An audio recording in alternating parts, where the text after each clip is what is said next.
பூலோகம் என்பது பொடியாகி போகலாம், பொன்னாரமே நம் காதல் பூலோகம் தாண்டி வாழலாம். ஆகாயம் என்பது இல்லாமல் போகலாம், ஆனால் நம் நேசமே ஆகாயம் தாண்டி வாழலாம். கண்ணீரில் ஈரமாகி கரையாச்சு காதலே, கரை மாற்றி நாமும் வெல்லை கரையேற வேண்டுமே.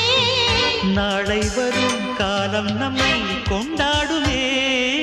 தாஜ்மஹால் தேவையில்லை அன்னமே அன்னமே, காடுமலை நதிகள் எல்லாம்